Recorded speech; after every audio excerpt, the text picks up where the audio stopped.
د افغانستان ولسمشر محمد اشرف غني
چې دغه دواړه عاطف ماشال او همداشان استاد فضلي د ولسمشر پر حکم د کریکټ بورډ رئیسان وټاکل شول، خو بیا د ځینو هیوادوالو د مداخلې له وجې اشرف غني دواړه لرې کړل، پر ځای فرهان یوسفزی کېناوه.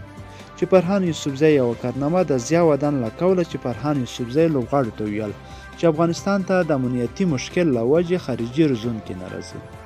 فرهان یوسفزی ورته ځواب کې ویلو دا خو عادي خبره ده، په پوځي کمپ کې به ورته ځای برابر کړو، هلته به تاسو ته روزنه درکوي.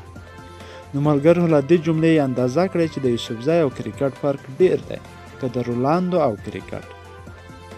خبرونه داسې دي چې یوسفزی هم روان دی، اوس به بل کوم ښاغلی راځي د کرکټ ریاست لپاره. خو ملګرو وړ اشخاص شته، خو بس یوازې پاک وجدان ته ضرورت دی ترڅو یو داسې کس افغانستان کرکټ بورډ ته راشي چې د افغانستان لپاره کار وکړي، نه هم د خپل ځان لپاره. نو بیا هم په اشرف غني باندې مونږ غږ کوو ترڅو وړ کس د افغانستان کرکټ بورډ ریاست لپاره انتخاب کړي، نه دا ډول چې مخکې ده انتخاب کړي وو. ملګرو که همدغه ویډیو مو خوښه شوې ضرور یې در سره لایک کړئ او شیر کړئ. تر بیا ښې شوې.